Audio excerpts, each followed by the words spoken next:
स्वागत है zombie warrior with system में। एपिसोड 12। ऋतिक को पता था कि ये काफी नहीं था। फ्यूचर में तकनीकें, हथियार और न जाने क्या क्या खरीदते समय ये उससे भी कहीं अधिक यूनियन कॉइन्स खर्च कर देगा। ये कुछ 100,000 कॉइन्स वॉरियर के लिए समुद्र में एक बूंद के समान थे। क्या वे क्लास 29 के स्टूडेंट्स? तभी एक और टीम पब में दाखिल हुई। उन्होंने युद्ध के कपड़े पहने हुए थे जिन पर लॉरेंस एकेडमी का लोगो लगा हुआ था। वो लोग एक ही एकेडमी से थे और रियल कॉम्बैट की ट्रेनिंग के लिए बाहर गए हुए थे। क्लास 1। जेम्स ने देखा और अपनी आईब्रोज सिकुड़ी। कक्षा 1 के स्टूडेंट्स को काफी पावरफुल माना जाता था। वो लोग बिगिनर वॉरियर्स के चरम पर होते थे। ऐसा कहा गया था कि कुछ ऐसे भी प्रतिभाशाली लोग थे जो पहले से ही ऑफिशियल वॉरियर के लेवल के थे। बस कूड़े का ढेर है, उनके बारे में क्या ही बात करनी।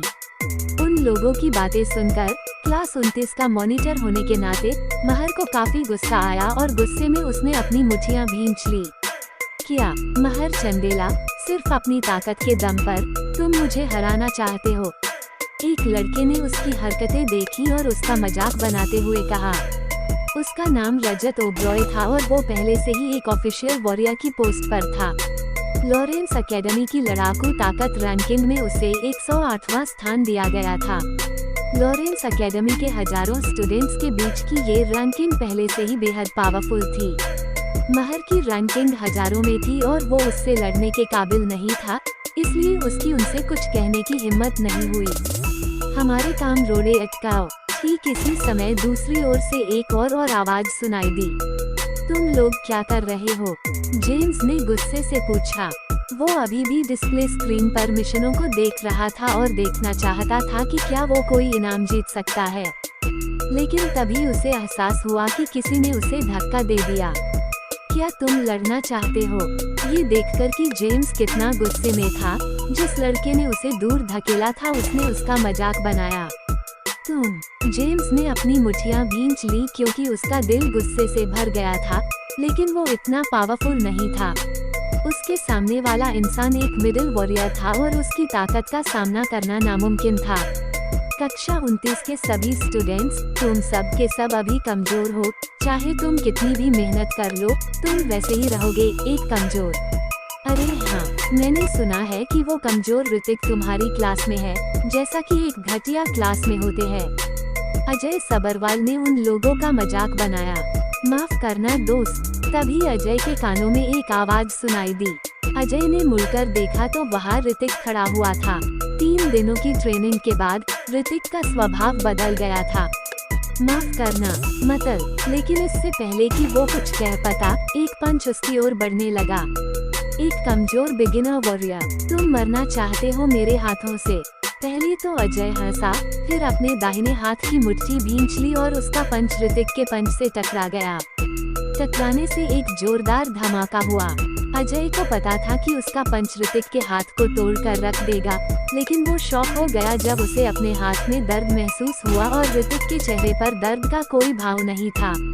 अजय ने ज्यादा नहीं सोचा और ऋतिक को एक किक मारने के लिए अपने पैर से उसके सीने पर हमला किया। लेकिन ऐसा लग रहा था कि ऋतिक को पहले से ही उसके हमला का अंदाजा हो गया। ऋतिक तुरंत पीछे हटा और उसने रिवर्स किक मारी और अजय को दूर धकेल दिया। ये कैसे पॉसिबल है? अजय के चेहरे पर शॉक के एक्सप्रेशन थे। वही ऋतिक ने अपनी आंखें बंद कर ली और सुपर आई स्किल कास्ट करने लगा। अजय की स्ट्रेंथ ऋतिक की स्ट्रेंथ से ज्यादा थी, लेकिन स्पीड के मामले में ऋतिक उससे आगे था। लगता है तुम उतने भी कमजोर नहीं हो। अजय का चेहरा गंभीर हो गया और उसने अपनी सारी एनर्जी एक्टिव कर दी। एक्सप्लोसिव पंच। चिल्लाते हुए अजय ने ऋतिक पर हमला किया। जैसा कि उस स्किल का नाम था, उसके हर मौके में हल्के ब्लास्ट हो रहे थे। एक्सप्लोसिव पंच एक इंसान की हड्डियों को तोड़ सकता था और उनकी इंटरनल मांसपेशियों को नष्ट कर सकता था, जिससे इंसान की मौत भी हो जाती थी। ऋतिक ने तुरंत ही अपनी आईब्रोज सिकोड़ ली। वो जानता था कि तकनीक सीखना कितना मुश्किल था और केवल ऑफिशियल वॉरियर ही उनसे समझने में कामयाब हो पाते थे। अजय ने एक्सप्लोसिव पंच स्किल को काफी अच्छे से समझा था और उसके हमले भी काफी ज्यादा खतरनाक थे। Bang bang bang. लगातार वैक्यूम ब्लास्ट पंचर्स की बारिश होने लगी और ऋतिक के पास उनसे बचने के अलावा कोई और ऑप्शन नहीं था। ये कितना पावरफुल हो गया है। लड़ाई को देखते हुए महर का चेहरा शॉक हो गया था। असल बात तो ये थी कि वो भी उन एक्सप्लोसिव पंचेस से बच नहीं पाता, लेकिन ऋतिक अजय के हमलों का अनुमान लगाने और हर हमले से बचने में सक्षम था। ओह नो, ऋतिक को पता चला कि फ्यूरी तकनीक केवल 3 दिन में एक बार ही यूज होती थी। ये जानकर वो थोड़ा निराश हो गया। अजय बनरवाल खुशी से मुस्कुराया। क्लास 29 का एक कमजोर स्टूडेंट वास्तव में उनसे लड़का चाहता था, लेकिन अगले ही पल ऋतिक ने इसी मौके का फायदा उठाया और अजय के दाहिने हाथ को डॉच किया और उसके दूसरे हाथ पर हमला किया। जैसे ही अजय का हाथ 90 डिग्री के कोण पर मुड़ा, एक तेज चटकने की आवाज सुनाई दी।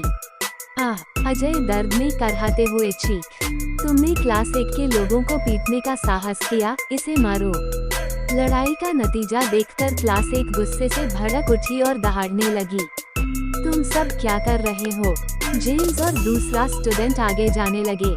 हालांकि पहले उनमें बोलने की हिम्मत नहीं हुई थी, लेकिन थे तो वे भी एक जवान ही, और कोई उनकी जवानी पर दाग लगाए तो वे चुप कैसे बैठ सकते थे। जब दोनों क्लासेस के स्टूडेंट्स एक दूसरे के आमने सामने थे, प्रोफेसर राजीव और क्लास 1 के प्रोफेसर प्रताप अंदर आ गए। तुम सब क्या कर रहे हो?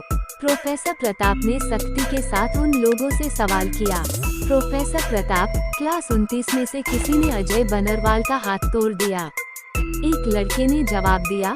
फिर उसने ऋतिक की ओर घूरकर देखा। प्रोफेसर, इन्होंने ही ऋतिक को बुरा भला कहा था और धक्का भी दिया था और हमारी क्लास को कचरा भी बोला।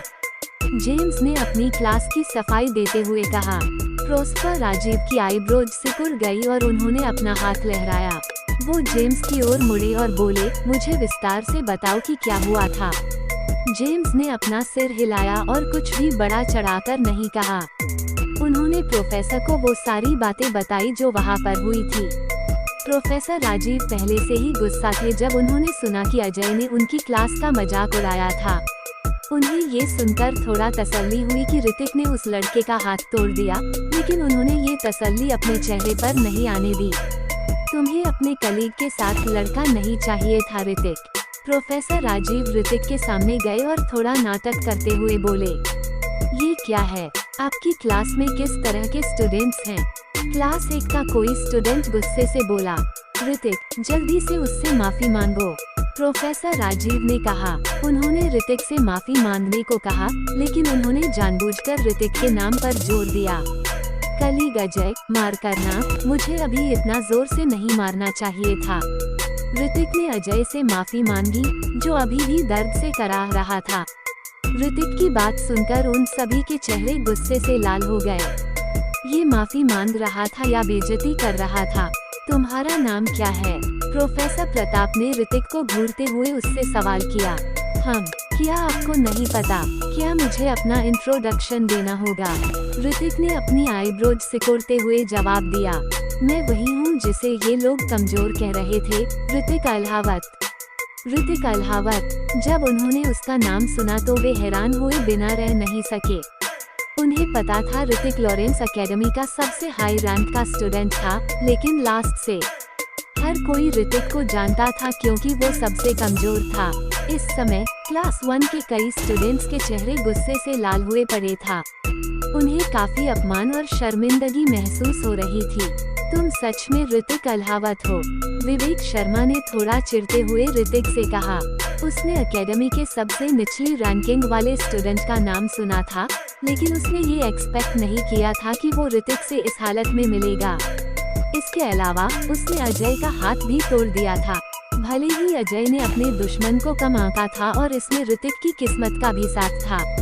विवेक शर्मा को अंदाजा हो गया था कि ऋतिक इतना भी कमजोर नहीं था जितना कि लोग उसे समझाते हैं। माफ करना दोस्त, मैंने कुछ ज्यादा ही पावर्स का इस्तेमाल कर लिया, लेकिन तुम टेंशन मत लो, मैं तुम्हारे इलाज का खर्च उठाऊंगा। ऋतिक ने मुस्कुराते हुए अजय से कहा। तू विस्मयादिबोधक चिन्ह उद्धरण चिन्ह। ऋतिक की बात सुनकर अजय का चेहरा गुस्से से इतना लाल हो गया कि उसके मुंह से खून निकलने लगा। अपनी मौत को दावत दे रहे हो लड़के? जब एक स्टूडेंट ने ऋतिक की घमंड भरी बातें सुनी तो वो उसे बर्दाश्त नहीं कर पाया। फिर वो ऋतिक की ओर बढ़ने लगा। रुक जाओ, प्रोफेसर प्रताप ने अपनी भौहें ऊपर करी और चिल्लाए। प्रोफेसर प्रताप की आवाज सुनकर वो लड़का पीछे हट जाता है। यहाँ हमारी लॉरेंस एकेडमी को शर्मिंदा मत करो। दोनों पक्षों की गलती है और ऋतिक ने पहले ही माफी मांग ली है, इसलिए बहस यही खत्म करो। प्रोफेसर प्रताप नहीं चाहते थे कि मामला ज्यादा आगे तक जाए, इसलिए उन्होंने सभी को समझाते हुए कहा, ऋतिक अल्हावत, क्या तुम लास्ट बैटल ट्रेनिंग के लिए आने की हिम्मत करते हो? अजय ने दांत पीसते हुए ऋतिक से कहा। हर सेशन के लास्ट में रैंकिंग का दौर आयोजित किया जाता था और जो 100 की रैंक्स पर होते थे उन्हें एकेडमी से कई सारी तकनीकें और संसाधन प्राप्त होते थे। क्यों नहीं, जरूर, ऋतिक ने मुस्कुराते हुए उसे जवाब दिया। जरूर, मुझे इंतजार रहेगा, अजय बनरवाल ने अपनी आंखों में क्रूर चमक के साथ कहा। उसके बाद क्लास 1 वहाँ से चली जाती है।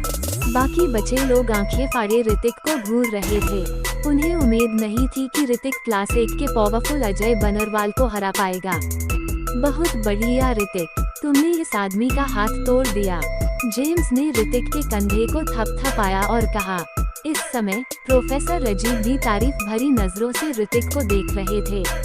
प्रोफेसर राजीव को उम्मीद नहीं थी कि ऋतिक वास्तव में इतने कम समय में इतना सुधार कर लेगा। सभी स्टूडेंट्स जाकर अपनी बैटल पावर्स को चेक करें। मैं देखना चाहता हूं कि तुम लोगों ने कितना सुधार किया है, प्रोफेसर राजीव ने कहा। वॉरियर्स की पावर्स को चेक करने के लिए कई मशीनें बनी हुई थी। वे मशीनें वॉरियर्स की स्ट्रेंथ, फिजिक, स्पीड और उनकी एबिलिटी के हिसाब से उन्हें स्कोर देती थी। जिसका स्कोर जितना ज्यादा होगा, उसका शरीर उतना ही पावरफुल होगा। लेकिन रियल कॉम्बैट में ये जरूरी नहीं था कि ज्यादा पावर्स ही सब कुछ होती है। कई जीनियस ऐसे भी होते हैं जो कम पावरफुल होते हुए भी अपने से ज्यादा पावर्स वाले इंसान को हरा सकते हैं। पब में कई तरीके की हाई टेक्नोलॉजी मशीनें रखी हुई थी। सभी स्टूडेंट्स उन मशीनों के पास जाकर अपनी ओवरऑल स्ट्रेंथ चेक कर रहे थे। प्रोफेसर राजीव उन सभी की ओवरऑल स्ट्रेंथ को एक रजिस्टर में लिख रहे थे। लिखते समय उनके चेहरे पर एक बड़ी सी स्माइल थी। तो आगे क्या होगा जाने के लिए सुनते रहेगा zombie warrior with system, only on listener YouTube channel पर।